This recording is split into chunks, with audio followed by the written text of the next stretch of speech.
ఇకపై ఉత్తరాంధ్రలో పేద అరుపులు వినిపించవని, ఉత్తమాంధ్రగా నిలుస్తుందని ముఖ్యమంత్రి చంద్రబాబు అన్నారు. 2019లో భోగాపురం విమానాశ్రయానికి కొబ్బరికాయ కొట్టి శంకుస్థాపన చేసింది, నేడు పూర్తయ్యాక గుమ్మడికాయ కొట్టింది తామేనని చంద్రబాబు గుర్తు చేశారు. మన్యం వీరుడు అల్లూరి సీతారామరాజు పేరును ఈ ఎయిర్పోర్టుకు పెట్టడం ద్వారా గుండె ఉప్పొంగుతోందని సీఎం అన్నారు. అల్లూరి స్ఫూర్తితో ఐక్యంగా ముందుకు సాగుదామని పిలుపునిచ్చారు. భోగాపురం ఎయిర్పోర్ట్ ఉత్తరాంధ్రకు ఓ మణిహారమని సీఎం చంద్రబాబు అన్నారు. దీని ద్వారా ఈ ప్రాంత ప్రజల కలలకు రెక్కలు వచ్చాయన్నారు. ఒకప్పుడు ఇక్కడికి ఎర్రబస్సు రాదంటూ అవహేళన చేసి ప్రజల ఆశలను తక్కువ చేసిన వారు నేడు ఇక్కడికి ఎయిర్ బస్సు రావడంతో అడ్రస్ లేకుండా పోయారని తీవ్రస్థాయిలో ధ్వజమెత్తారు. రైతులు కేవలం భూములు ఇవ్వలేదని, ఈ ప్రాంతానికి ఓ బంగారు భవిష్యత్తును ఇచ్చారని కొనియాడారు.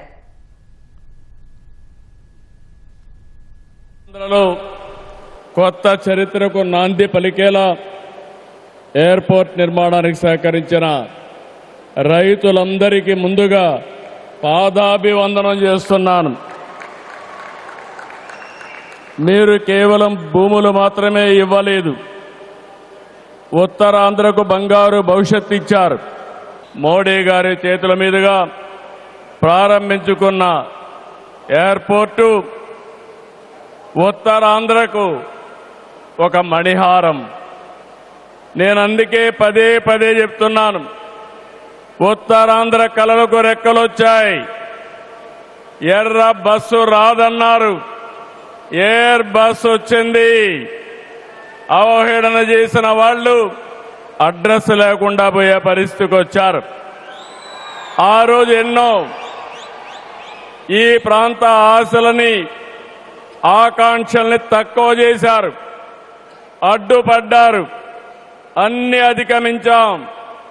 అద్భుతమైన ఎయిర్పోర్ట్ ఈరోజు నిర్మాణం అయిందంటే ఇది ఉత్తరాంధ్రకి గర్వ కారణమని మరొకసారి విజ్ఞప్తి చేస్తున్నాను.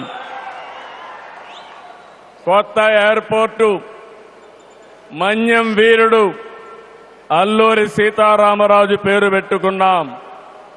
పేరు తలుచుకుంటేనే గుండె ఉప్పొంగుతుంది. గిరిజనులతో కలిసి ఆయన చేసిన స్వాతంత్ర పోరాటం దేశం ఎప్పటికీ మరిచిపోదు. ఉత్తరాంధ్ర శక్తికి నిదర్శనం ఈ ఎయిర్పోర్టు. ఎందుకంటే ఈ ఎయిర్పోర్ట్ నిర్మించింది ఎవరో కాదు, ఉత్తరాంధ్ర వాసి జిఎంఆర్, ఈ ప్రాంత వాసి.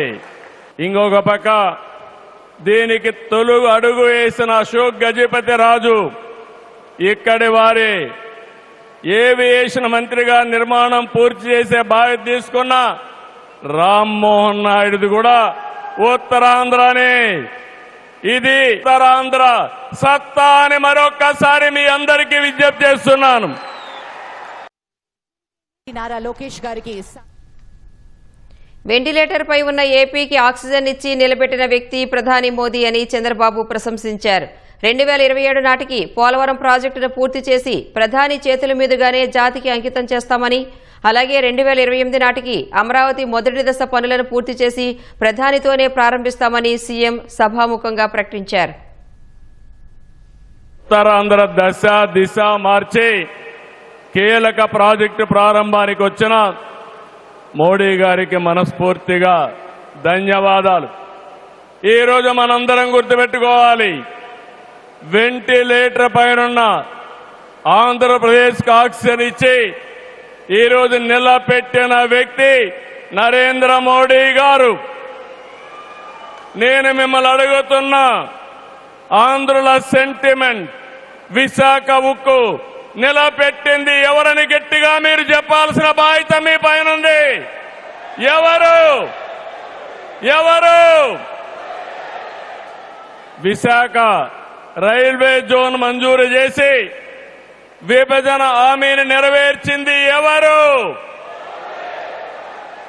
పోలవరానికి సాయం చేసి గాడిన పెట్టింది ఎవరు?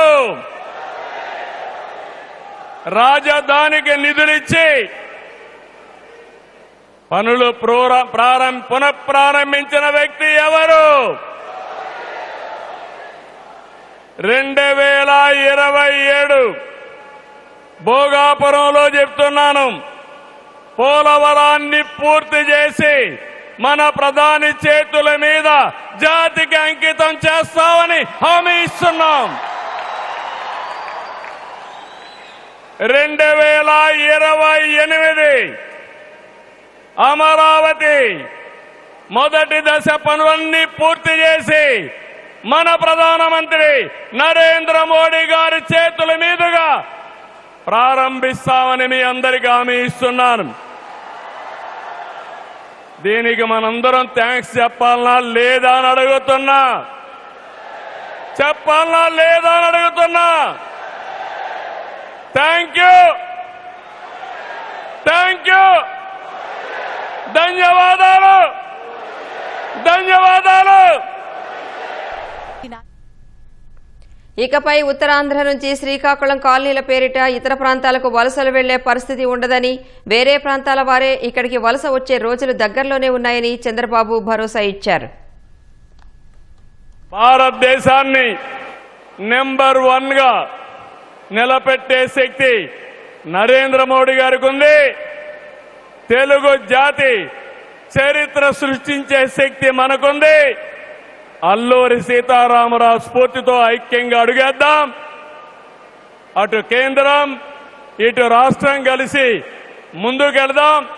తెలుగు జాతిని నెంబర్ 1 గా చేసుకోవాలని మరొక్కసారి మీ అందరికీ విజ్ఞప్తి చేస్తూ, ఉత్తరాంధ్ర మళ్ళీ చెప్తున్నా, ఇంక మీరు పేద అరుపులు అరవడానికి లేదు.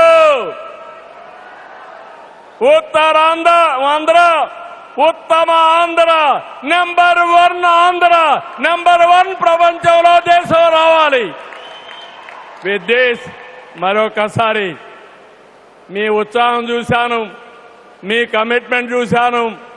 ఇక్కడ ఎంతమంది ఉన్నారో ఎంతమంది బయటనున్నారు. ఈ రోజే మన గిరిజన పిల్లలు దింసా డాన్స్ చేసి గిన్నీస్ రికార్డు తెప్పించారు, వరల్డ్ బుక్ ఆఫ్ రికార్డ్స్ తెప్పించారు. వాళ్ళందరినీ అభినందిస్తూ ధన్యవాదాలు తెలియజేసుకుంటూ సెలవు తీసుకుంటున్నాను. జై